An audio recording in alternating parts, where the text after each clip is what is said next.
ما يلفظ من قول إلا لديه رقيب عتيد. Tidak ada suatu kata yang diucapkannya, melainkan ada di sisinya malaikat pengawas yang selalu siap mencatat.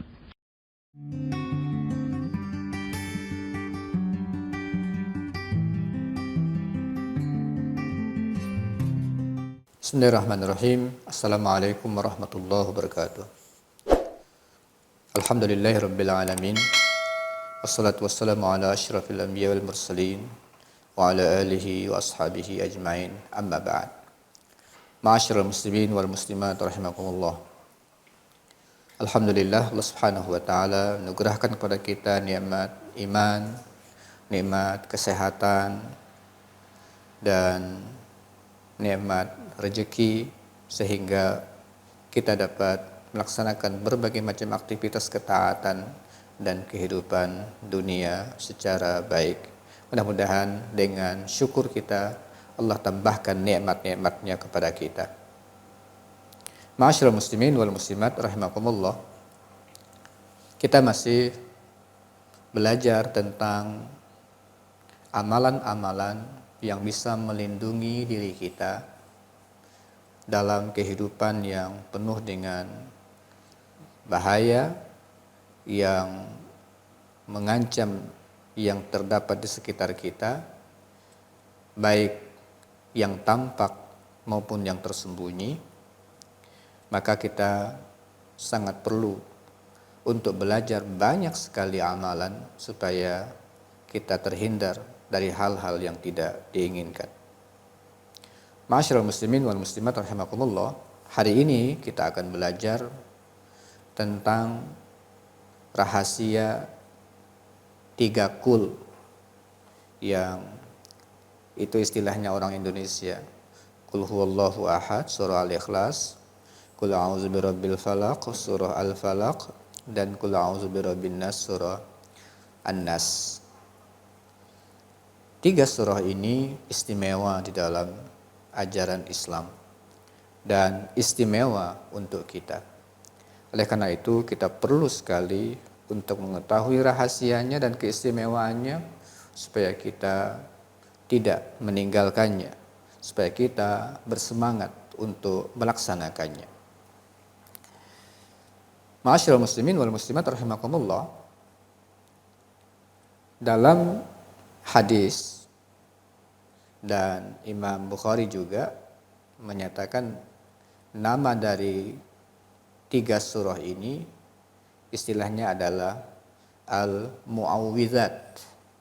Al-Mu'awwizat, 3 surah pelindung. 3 surah pelindung. Dari hadis kita dapatkan dari Uqbah bin Amir radhiyallahu anhu. Beliau berkata, amaroni Rasulullah sallallahu alaihi wasallam an aqra'a bil mu'awwidhati dubura kulli shalah. Hadis diriwayatkan oleh Abu Daud dan An-Nasai. Uqbah bin Amir radhiyallahu an berkata, Rasulullah sallallahu alaihi wasallam memerintahkan aku untuk membaca al-mu'awwidhat, qul huwallahu ahad, Qul a'udzu birabbil falaq, dan Qul a'udzu birabbin nas setelah setiap selesai melaksanakan salat fardu. Nah, begitu juga dengan Imam Bukhari. Beliau ketika menjelaskan tentang hadis-hadis ini, beliau bikin bab namanya bab fadli al-mu'awwizat, bab keutamaan dari al-mu'awwizat, ayat-ayat pelindung. Ma'asyiral muslimin wal muslimat rahimakumullah. Secara bahasa, kata aza atau al-isti'azah itu sumbernya dari kata-kata aza. Ya, sumbernya dari kata-kata aza. Aza artinya adalah mencari perlindungan dan keselamatan. Secara umum, aza artinya adalah mencari perlindungan dari keselamatan.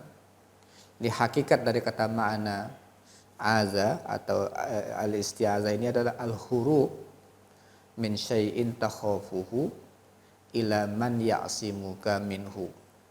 Lari dari sesuatu yang engkau takuti, lari dari sesuatu yang engkau takuti ke tempat yang bisa melindungimu dari ketakutan itu.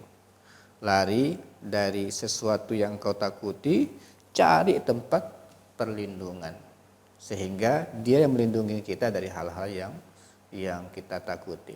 Itu makna daripada azah atau al-mu'awwidh, al-mu'awwizat tersebut. Ma'asyiral muslimin wal muslimat rahimakumullah, lalu muncul kata a'udzu. Ya, muncul kata a'udzu. Secara makna Ibnu Qayyim mengatakan ada dua maknanya. A'udzu bermakna as-satr, yang kedua a'udzu bermakna luzumu al-mujawarah. A'udzu dalam arti satr, menutup, yaitu minta ditutupi dan dilindungi. Kita minta supaya ada yang nyerang kita umpamanya, ada yang ingin menyakiti kita, minta ditutup sehingga terhindar dan terlindungi dari apa yang hendak menyerang dan mencelakakan kita. Itu arti satr. Kita minta ditutup, dilindungi supaya enggak kena serangan yang membahayakan tersebut. Kemudian a'udzu juga artinya adalah luzum al-mujawarah. Menetapnya kita, bertahannya kita, selalu kita berada bersama dengan yang bisa melindungi. Ya, jadi ternyata dalam bahasa Arab uz, ya, itu kalau ada daging yang melekat di tulang, susah untuk dipisah antara daging dengan tulang, itu namanya uz. Nah, begitu kita ketika minta a'udzu, minta perlindungan kepada Allah, kita ingin supaya Allah Subhanahu wa taala itu membersamai kita sehingga kita terlindung terus, sehingga terjaga dari mara bahaya. Itu minta kepada Allah Subhanahu wa taala, dan Allah menawarkan ini kepada kita. Allah menawarkan ini kepada kita. Katakan Muhammad, aku berlindung. Allah yang perintahkan itu. Insyaallah tawaran ini kalau nggak kita ambil sangat rugi kita. Dia tawarkan perlindungan. Dia tawarkan perlindungan itu. Nah, kita bisa senantiasa berlindung dengan kekuasaannya, kemaha kuasaannya itu, sehingga kita selamat. Nah, inilah rahasia dari makna surah yang perlu untuk kita pelajari ini. Jadi surah yang akan kita pelajari ini adalah surah untuk kita mendapatkan perlindungan dan permintaan, dan meminta kepada Allah agar selalu ditemani, agar kita senantiasa menjadi aman. Nah, surah ini memiliki rahasia yang sangat besar. Kenapa kita perlu meminta perlindungan dengan 3 surah ini? Paling tidak ada 5 poin, ya, secara singkat kita akan jelaskan dari surah-surah yang luar biasa ini. Al-Ikhlas, ya, surah Al-Ikhlas itu dikatakan dalam hadis nanti ta'dilu sulusal Quran. Dia setara dengan sepertiga Al-Quran. Al-Ikhlas dengan pendek itu, yang sangat pendek itu, Rasulullah menyebutnya itu sebanding setara dengan sepertiga Al-Quran. Kemudian yang kedua, al-mu'awwidzat, ya, fihinna syifa. Di dalam surah-surah pelindung yang 3 ini, ya, terutama nanti di duanya, Qul a'udzu birabbil falaq dan Qul a'udzu birabbin nas, terkandung di dalamnya obat dan penyembuhan. Faqad kana Rasulullah sallallahu alaihi wasallam yaqra al-mu'awwidzat ala nafsihi idza marid. Rasulullah biasa membaca surah-surah ini kalau sakit, dibacakan untuk diri beliau. Kemudian diantaranya adalah qiraatul mu'awwidzat indan naum hasanatun lil muslim. baca surah-surah muawwizat pelindung ini ketika mau tidur itu akan menjaga muslim. Dan itulah yang dilakukan oleh Rasulullah sallallahu alaihi wasallam. Kemudian antaranya adalah amara Rasul sallallahu alaihi wasallam bi qiraatil muawwizat ba'da kulli salati. Rasulullah perintahkan kita untuk membaca surah-surah al-muawwizat ini setiap selesai salat. Kemudian di antaranya juga kita sangat dianjurkan untuk membacanya setiap pagi dan petang. Ma'asyiral muslimin wal muslimat rahimakumullah. Nah, itulah keistimewaan yang kita dapatkan dari surah-surah yang 3 ini. Dalil yang menjelaskan tentang hal ini sangat banyak, ya. Contohnya adalah bahwa Rasulullah menyatakan walladzi nafsi biyadi innaha lata'dilu sulusal Qur'an. Demi jiwaku yang ada di tangannya, demi Allah, sungguhnya surah Al-Ikhlas itu setara dengan sepertiga Al-Qur'an. Nah, ini terdapat dalam kitab Sahih Al-Bukhari. Kemudian dalam hadis yang lain Imam Muslim dari hadis Abu Darda juga menyatakan ajizu ahadukum an yaqra'a fi lailatin sulusul Quran, apakah kalian tidak mampu untuk membaca satu malam itu sepertiga Al-Qur'an? Kalau kaifa yaqra' sulusul Quran, gimana caranya Rasul satu malam bisa baca sepertiga Al-Qur'an? Qala qul huwallahu ahad ta'dilu sulusul Quran. Katakanlah qul huwallahu ahad, itu setara dengan sepertiga Al-Qur'an. Itu adalah hadis yang diriwayatkan oleh Imam Muslim. Ini gambaran tentang keutamaan surah Al-Ikhlas, maka sangat pantas kita diperintahkan untuk membacanya dalam setiap kesempatan atau di banyak kesempatan.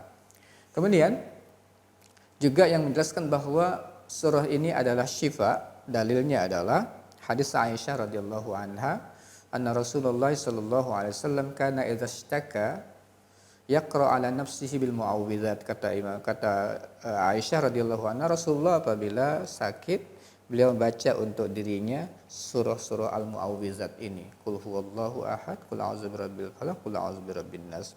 Wa yanfus, kemudian ditiupkan. Falamma ishtadda waja'uhu kuntu aqra alaihi. Ketika sakitnya udah sangat parah, aku yang bacakan untuk beliau, kata Aisyah.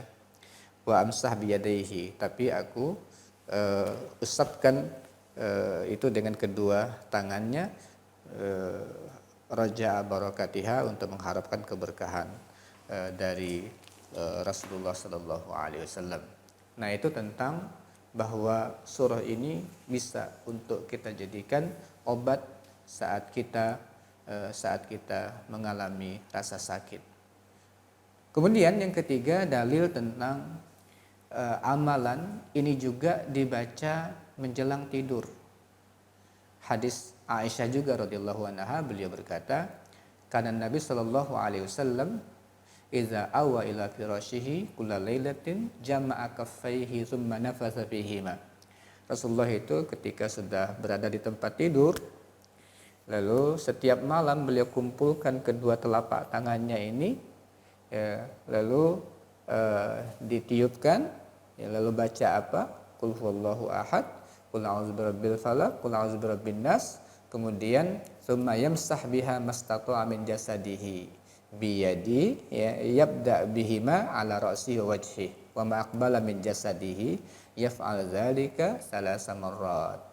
Kemudian beliau membaca qul huwallahu, qul a'udzu birabbil falaq, qul a'udzu birabbin nas, kemudian diusapkan ke seluruh tubuhnya, dimulai dari kepala ke wajah, lalu ke seluruh bagian tubuh yang bisa untuk diusap sampai 3 kali. 3 kali melakukan hal yang sama. Itu dalil bahwa qul huwallahu ahad, Qul a'udzu birabbil falaq, qul a'udzu birabbin nas ini diamalkan menjelang kita tidur. Kemudian di antaranya juga adalah 3 surah ini diperintahkan kepada kita untuk kita baca setiap habis sholat. Zikirnya di antaranya adalah membaca qul huwallahu ahad, qul a'udzu birabbil falaq, qul a'udzu birabbin nas dengan dalil yang di depan tadi yang sudah kita baca, dalil dari Uqbah bin Amir. Beliau mengatakan amarani Rasulullah sallallahu alaihi wasallam an aqra bil muawwidzati dubura kulli shalah. Aku diperintahkan oleh Rasul untuk membaca muawwidzat 3 surah pelindung ini setiap selesai atau di penghujung salat kita atau selesai salat, maka diperintahkan untuk membaca 3 surah ini. Kemudian tentang amalan pagi dan petang, dijadikan zikir pagi dan petang dari hadis Abdullah ibn Khubaib radhiyallahu anhu. Beliau berkata, kharajna fi lailati matarin wa zulmatin syadida natlubu Rasulullah sallallahu alaihi wasallam li yusalli lana. Kami cari Rasulullah pada malam yang hujan, gelap yang parah. Kami mencari Rasulullah agar bisa salat untuk kami, bersama kami. Fa'adrakna, lalu kami temukan beliau. Faqala sallaitum, beliau bertanya, salat belum kalian? Falam aqul syai'an, aku enggak jawab. Faqala qul, lalu Nabi Muhammad mengatakan, katakanlah, ucapkanlah. Falam aqul syai'an, aku enggak bisa ucapkan apa-apa, kata perawi hadis, ya, kata Abdullah bin Khubaib. Summa qala qul, ucapkan, katakan. Falam aqul syai'an, dan aku enggak mengucapkan apa-apa. Summa qala qul faqultu ya Rasulullah, Rasul, aku mau bilang apa? Ma aqulu, qala qul huwallahu ahad wal muawwidzatain hina tumsi wa hina tusbih salasa marrat takfika min kulli syai. Ucapkanlah qul huwallahu ahad dan muawwidzatain dan 2 surah yang lain, qul huwallahu ahad, qul a'udzu birabbil falaq dan qul a'udzu birabbin nas setiap sore dan setiap pagi 3 kali. Insya Allah cukup untuk kalian dari segala sesuatu. Itu amalan yang sudah mencukupi untuk kalian. Nah, inilah rahasia-rahasia ma'asyiral muslimin wal muslimat yang luar biasa dari tiga surah yang disebut dengan 3 kul, sering kita sebut dengan 3 kul ini.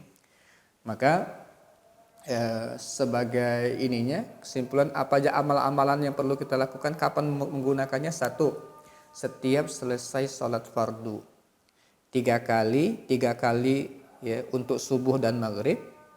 Kemudian 1 kali untuk yang lain, yaitu zuhur, asar dan isya, itu sekali-sekali saja. Tapi untuk subuh dan maghrib, qul huwallahu 3 kali, qul a'udzu birabbil falaq 3 kali, qul a'udzu birabbin nas 3 kali.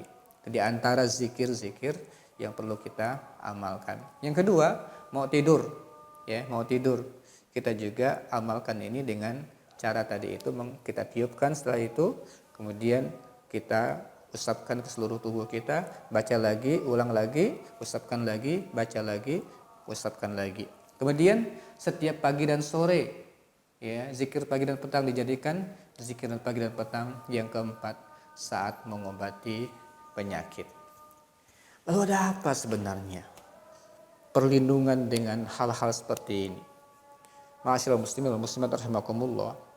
Al-Ikhlas intinya adalah, ya, surah ini sebenarnya tidak ada kata a'udzu, tapi dia intinya melindungi pembacanya dari syirik dengan kalimat tauhid Allahu ahad. Qul huwallahu ahad, melindungi pembacanya dari kalimat syirik, menjaga, melindungi kita dari kekufuran, melindungi kita dari penyimpangan. Nah, jadi ini niat kita akan terjaga, ya. Inna sholati wa nusuki, salatku, ibadahku untuk Allah.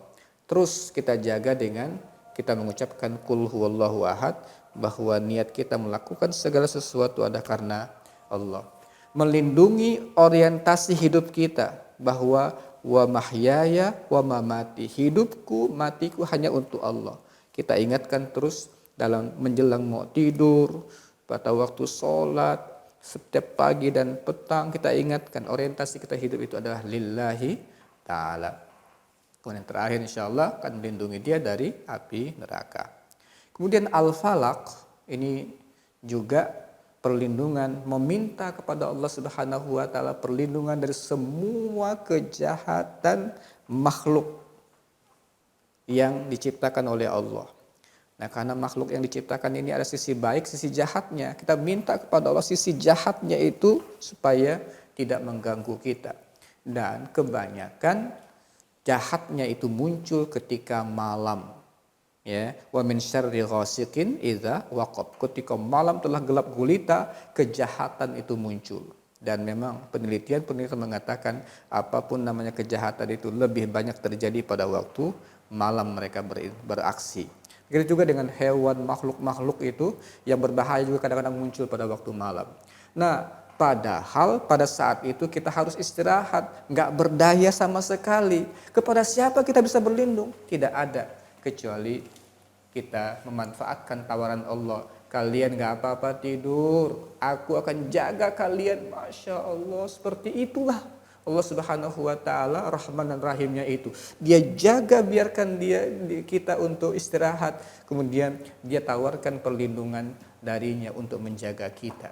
Nah, ini pada waktu malam yang sangat gelap gulita itu. Kemudian ada tukang sihir yang beraksi, ada orang yang hasad yang bisa untuk melancarkan kejahatannya kepada orang yang dia hasadi. Itu semua dari qul a'udzu birabbil falaq. Kita minta perlindungan kepada Allah Subhanahu wa taala. Dan qul a'udzu birabbin nas, minta kepada Allah Subhanahu wa taala agar kita dihindari dari waswasnya setan. Itu iblis itu kalau ketika sudah masuk menyelinap, kemudian menyerang kita lewat waswas, ini sangat berbahaya, sangat berbahaya. Ya, muncul kata-kata ceraikan, benci akhirnya dengan istri. Lalu menjadi tidak senang dengan agama. Itu bisa menyerang kita. Was-was itu sangat mudah untuk menyerang. Nah, tidak ada yang bisa untuk menghindarkan kita dari was-was yang disebarkan oleh setan itu kepada kita kecuali meminta perlindungan kepada Allah Subhanahu wa taala.